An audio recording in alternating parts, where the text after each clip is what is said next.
വിഷ്ണുശാലിനിയുടെ latest episode പ്രൊമോയിൽ അവിടെ രാഘവൻ നായരെയും കുട്ടികളെയും അവിടെ വീട്ടിൽ കാണാനില്ല എന്നുള്ളത് സത്യഭാമ അറിയുകയാണ്. അത് ഒരു പ്രൊമോ സീനിൽ കാണിക്കുന്നത് രാഘവൻ നായർ ശിവനാണെങ്കിൽ തിരികെ ബുള്ളറ്റിൽ വീട്ടിൽ കൊണ്ടുവരികയാണ്. അന്നേരം മുറ്റത്ത് ബുള്ളറ്റ് നിർത്തി രാഘവൻ നായർ അതിൽ നിന്ന് ഇറങ്ങുകയാണ്. അന്നേരം അകത്ത് നിന്ന് സത്യഭാമയും പൊന്നിയും പിള്ളയും ഒക്കെ ഇറങ്ങി വരുന്നുണ്ട്. എല്ലാവരും ആ മുറ്റത്തുണ്ട്. അന്നേരം സത്യഭാമ ഇങ്ങനെ ആകെ ദേഷ്യത്തിലാണ്. ഭാമയ്ക്ക് മനസ്സിലാവുന്നുണ്ട് രാഘവൻ നായർ കുട്ടികളെ തിരികെ കൊണ്ടാക്കി എന്നുള്ളത്. അന്നേരം മറ്റുള്ളവരുടെ മനസ്സൊന്നും നിങ്ങൾക്ക് സങ്കടങ്ങളൊന്നും നിങ്ങൾക്ക് അറിയണ്ടല്ലോ എന്നിങ്ങനെ രാഘവൻ നായർ സത്യഭാമ പറഞ്ഞ് അങ്ങോട്ട് തർക്കിക്കാൻ തുടങ്ങുമ്പോൾ രാഘവൻ നായർ ഭാമയെ ഒട്ടും വകവയ്ക്കുന്നില്ല. എന്നിട്ട് ശിവനോട് പറയുകയാണ്. എല്ലാവരോടും ഭാമ ദേഷ്യത്തിലാണ് സംസാരിക്കുന്നത്. അന്നേരം രാഘവൻ നായർ ശിവനോട് പറയുന്നുണ്ട്, ഇടാ മക്കളെ നീ പൊയ്ക്കോ, ഇത് ഞാൻ നോക്കിക്കോളാം എന്നിങ്ങനെ പറയുകയാണ്.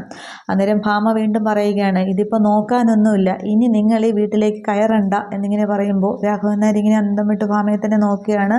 പൊന്നിയും പിള്ളയും ശിവനും ഒക്കെ ഇങ്ങനെ അന്താളിച്ച് നിൽക്കുകയാണ്. രാഘവൻ നായരോട് തന്നെ ആ ഒരു വീട്ടിലേക്ക് കയറണ്ട എന്നിങ്ങനെ സത്യഭാമ പറയുന്നത് കേട്ടിട്ട്. എന്നിട്ട് ഭാമ അതേ ഭാവത്തിൽ തന്നെയാണ് നിൽക്കുന്നത്.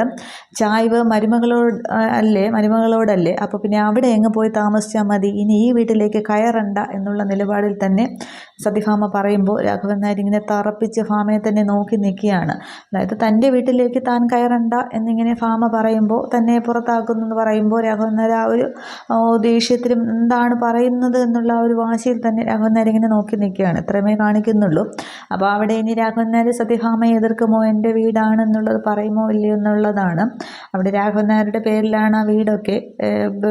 ആദ്യം പിന്നീട് അത് തിരിച്ച് വാങ്ങിച്ച് ശാലിനിയാണല്ലോ തിരിച്ച് വാങ്ങിച്ച് കൊടുത്തത് ഉപേന്ദ്രൻ്റെ കയ്യിൽ നിന്ന്. പിന്നീട് അത് ഉപേന്ദ്രനെ എഴുതി കൊടുക്കാനും കഴിഞ്ഞില്ല. അപ്പോൾ ഭാമയ്ക്ക് യാതൊരു അവകാശവുമില്ല രാഘവൻ നായർ ആ വീട്ടിലേക്ക് കയറണ്ട എന്ന് പറയാനായിട്ട്. ഇനി രാഘവൻ നായർ എവിടേക്ക് കയറുമോ, ഇനി സത്യഭാമ ഇറങ്ങി പോവുമോ, എന്താണ് എന്നുള്ളതൊക്കെയാണ് അറിയേണ്ടത്. എന്തായാലും കുട്ടികൾ തിരികെ ശാലിനിയുടെ അടുത്ത് എത്തിയിട്ടുണ്ട്. ഭാമയ്ക്ക് ഇനി കുട്ടികളെ കൊണ്ടുവരാനൊന്നും കഴിയില്ല. സ്കൂളിൽ പോയെങ്ങാനും കാണാനെങ്ങാനും കഴിയുമായിരിക്കും. പിന്നീട് ഇവിടെ ശ്യാമയും രോഹിത്തും ഒക്കെ ഇനി വരുമ്പോൾ കുട്ടികളില്ലല്ലോ. അപ്പോൾ പിന്നെ കുട്ടികളുണ്ട് എന്നുള്ള രീതിക്കാണ് ശ്യാമയെ സത്യഭാമ പോയി തിരിച്ച് വിളിച്ചതൊക്കെ, കുട്ടികളുടെ കാര്യം നോക്കാനും രോഹിത്തിനെ പിന്നെ ബിസിനസ്സിനെ നോക്കി നടത്താനും ഒക്കെ. പിന്നെ അവർ ഇവിടെ തിരിച്ച് വന്നിട്ട് എന്ത് കാട്ടിക്കൂട്ടും എന്നുള്ളതൊക്കെയാണ്. ഓക്കെ, വരും എപ്പിസോഡുകളിൽ കാണാം. Okay, thank you.